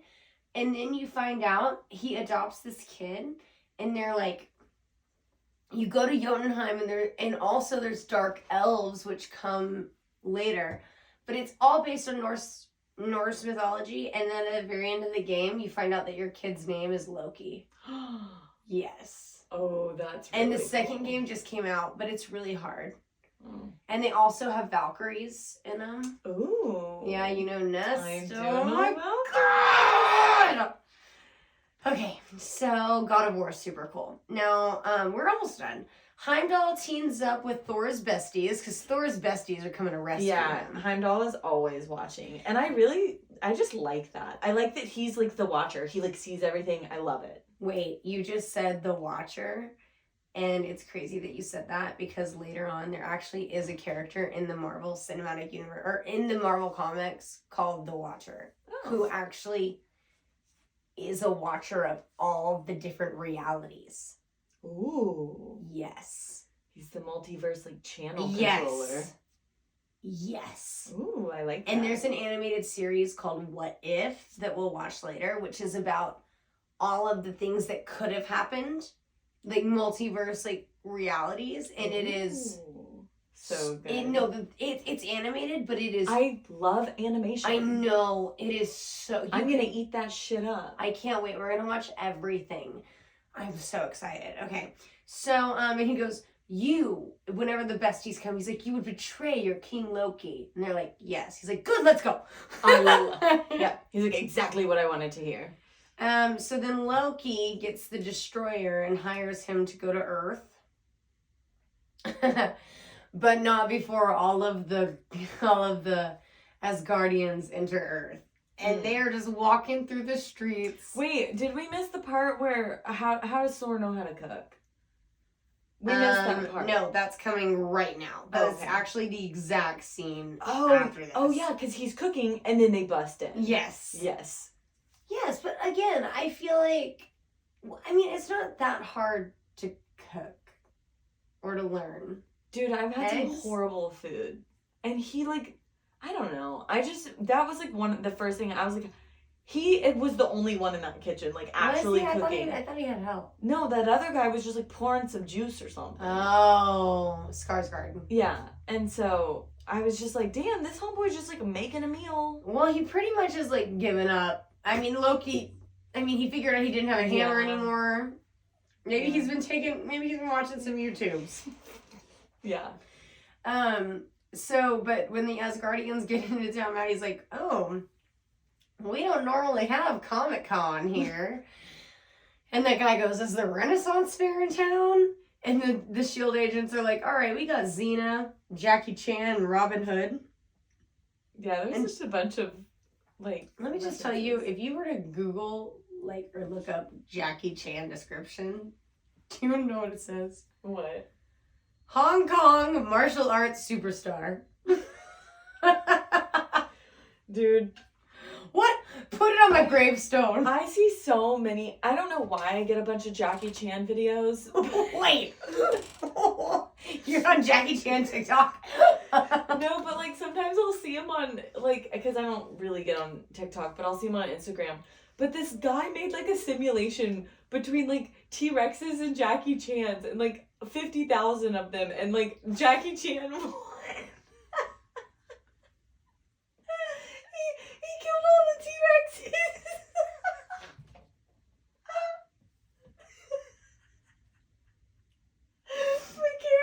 Okay, wait. Once again, speechless. Wait, so Hong Kong martial arts superstar, defeater, vanquisher of Tyrannosaurus Rexes.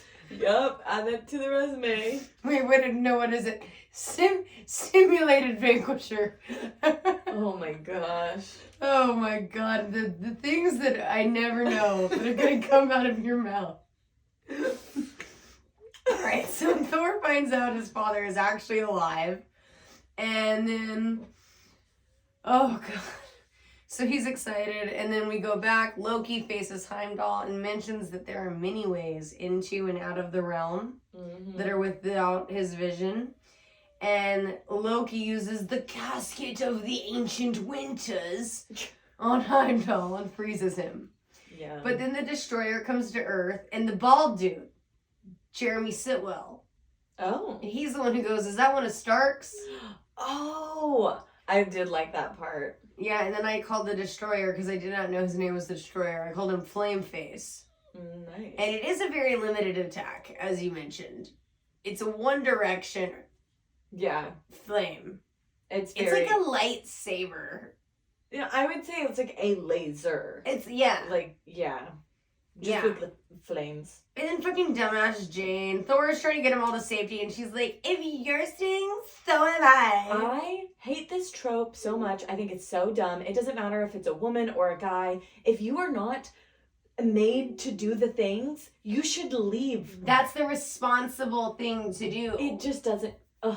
No, I mean, if my role is to get the fuck out, I'm doing it. Me and you are out so quick. You need to leave. Bye. No superheroes over here. I will not argue with you. Do you remember? Did you ever watch the Amanda Show? Oh, it's been a long But time. she had this superhero called like the Procrastinators or something, and she was like, "I'll get to that eventually." And I think about it all the time. And she's like, "Oh my God, kids are getting bullied at the park. Well, give me 30 minutes and I'll get to it eventually." And then she sits on the couch and eats popcorn. Oh my gosh. Okay, so Sif, bro, this is our first interaction of Sif getting injured on the battlefield, and she's like, "Just leave me here, I want to die. She wants to go to I Valhalla. want to die a warrior's death." She always wants to die a warrior's death. It's kind of her thing. Yeah, that's literally the highest way to die. Yeah, in Valhalla, Yeah. And then Thor doesn't understand why Loki's doing this or why he hates him so much, and it's so sad. He is so He's such a Leo. He's like, just kill me. Which is and he unleo-like. apologizes. He's like, "I don't know what I have done to make you hate me, but I am sorry." And he sacrifices himself, thus making him worthy. Which is a little problematic, because it seems like killing himself makes him worthy, which is a little problematic pro-suicide vibes. Is that what makes you a superhero, is being willing to fucking kill yourself? It's not kill yourself, it's more like, if this is what is going to end suffering, then this is what has to get done, and I am willing to do it. So it's not suicide, it's more like martyrdom. Yeah, it's like, oh, if I have to battle or like be the end all so that innocent people are gonna live, then that's what I'm gonna do. Fucking Captain America. God. Alright, then we get one single tear from Odin. And then, lo and behold, meow meow, Mjolnir comes back to him and enters his hand, and he's full of the mighty Thor! I love it. I loved it. And he beats Destroyer's ass. Dude, just demolished. That's literally my only note about the whole action scene. He just beats his ass. Yep. And then he tells Coulson, he calls him son of Cole. I love that part. I know, because that is funny, like Thomason, Jacobson and Coulson, it's all like son of Cole. Yeah. So very, very, very ancient. And Thor tells S.H.I.E.L.D. that he will be their ally if they give Jane her equipment back. And we think that everything's good, but then Loki brings the Frost Giants to Asgard. Mm-hmm. And Thor is like, "Heimdall, we need you. We need you." It's almost giving vibes of like Tinkerbell. She needs applause or she'll die. You know, have you ever seen the Peter Pan in theaters? It's been a long time. Well, like, have you ever seen a real live show of Peter Pan, like in the play or the theater? They're like, "Clap! We need Tinkerbell. She needs applause or she'll die." Oh wow. It's kind of like, they're like, "Heimdall, we need you." They're like, "Come on, everybody, tell Heimdall we need him, and he'll bust free from the..." And then he'll see us and help. Exactly. And And as soon as Heimdall breaks free, this is whenever Thor leaves Jane, but he says, I give you my word. I will return for you. And this is where I said they're the hottest couple in the MCU, because she smashes her lips against his. Oh, and I loved the kiss. she's a passionate woman. Yeah. I love her. She is. Like, her character is very, like... intense. Yeah. And Thor's intense, too. I'm excited. I mean, obviously something's gonna happen and he's gonna be able to get back to her because he promised and he's not gonna break his promise. You know, I really like that you said that. And I'm gonna... Maddie likes that he promised. Maddie likes Oh no, now I'm nervous. that he promised. And he won't break his promise. No.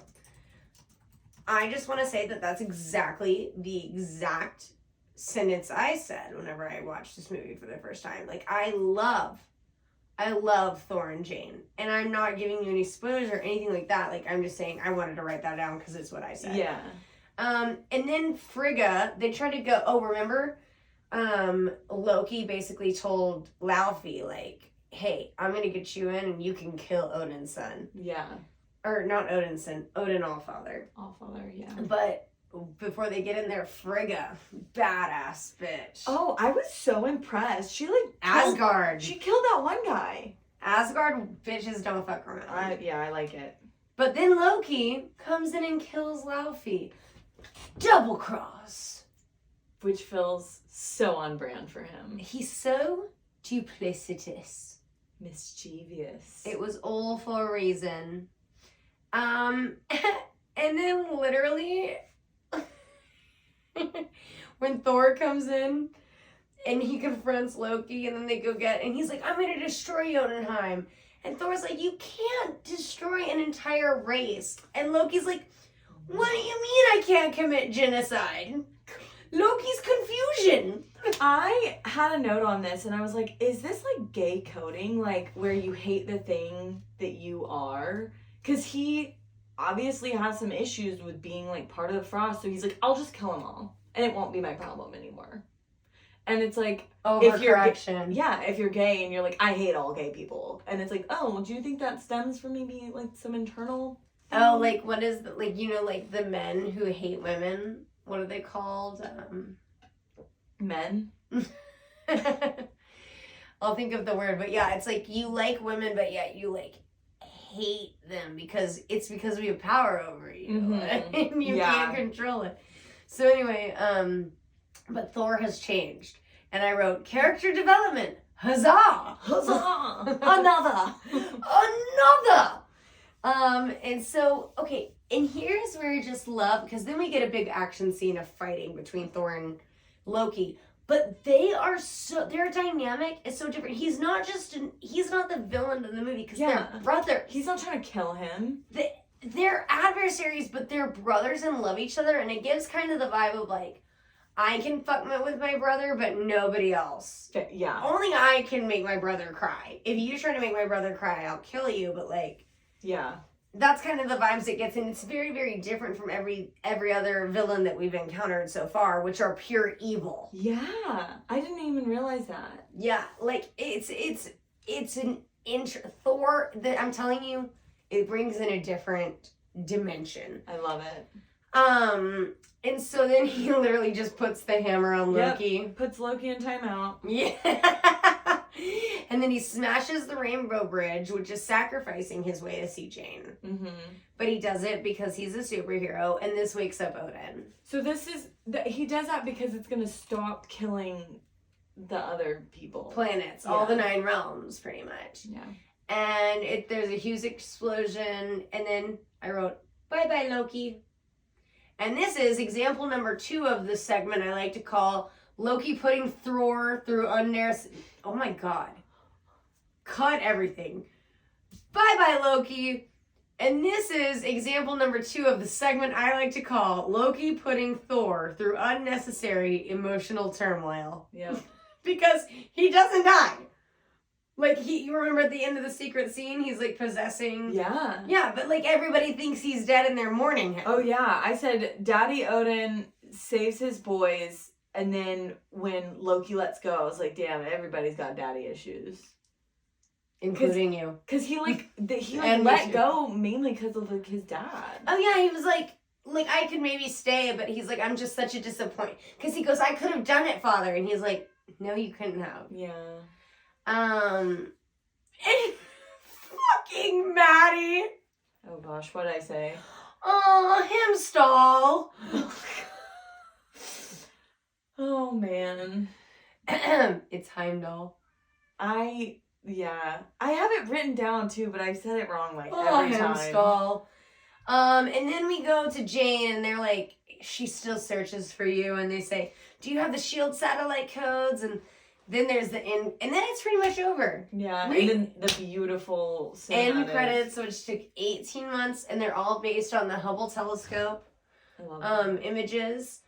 And I wrote, bum bum bum. I don't know why.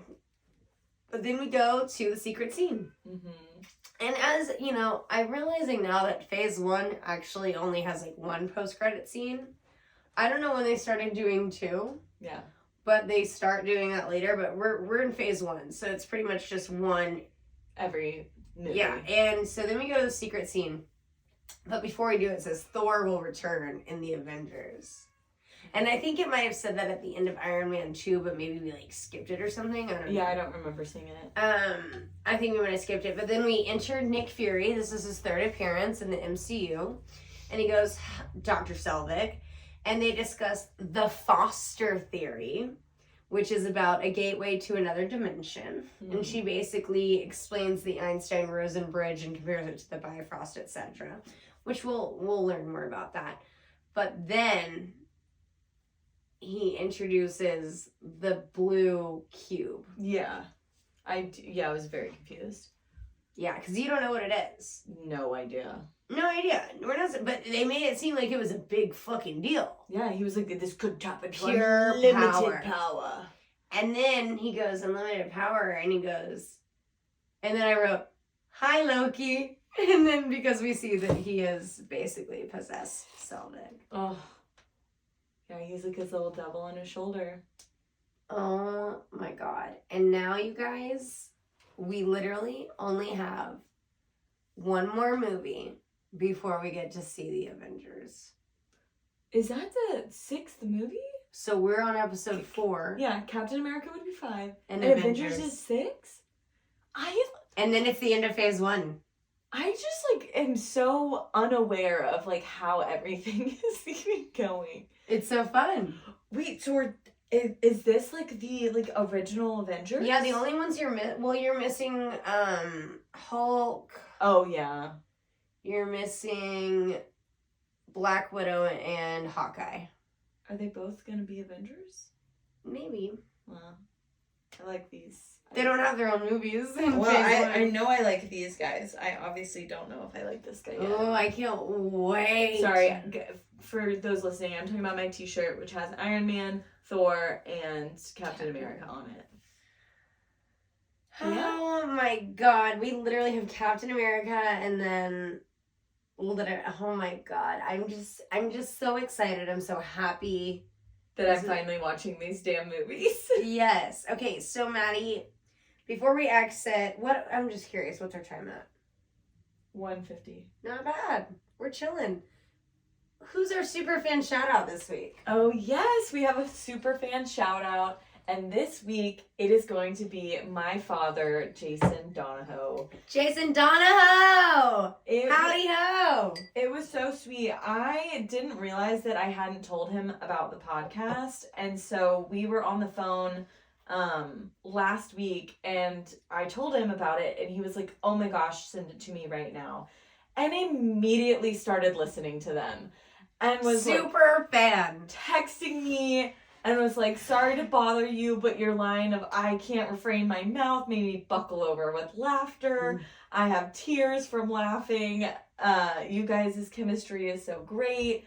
And he was like, I'm sending this to all of my friends. Like, I don't know. It was just really sweet to have that support. And so, Dad, you are the super fan of this episode. Me and Maddie spent so many nights low-key just hanging out with your dad. And McCary, also, let's like make a note that McCary calls my dad not Jason Donahoe, but Steve.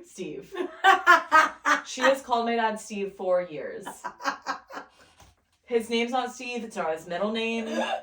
She just called him Steve one day and it just became his name. I forgot about that. Oh, I haven't seen him in forever. He's just such a goober. Yeah. But anyway, yeah, so we're going to go out of town this week. This episode, you'll be hearing it on the 27th, meaning the Captain America episode will be coming out October 11th. So, you guys, thank you so much for listening. Tune into our YouTube, tune into our Instagram. We've got, those are pretty much our biggest platforms. Spotify, we will do TikTok more. But the thing with TikTok is that they hate Instagram and Instagram hates TikTok. Yeah. So I would have to re-edit the videos like 2 separate times just to like, it's just stupid. That's so annoying. So I'm like, Instagram's cool. Yeah. It's fine. And then once we get our Patreon going, we'll ask for more of your money. Anyway, guys, until next time, I'm McCary. I'm Maddie. And we're super signing off. See you later. Bye. Bye. All right. Another one. Another. Another.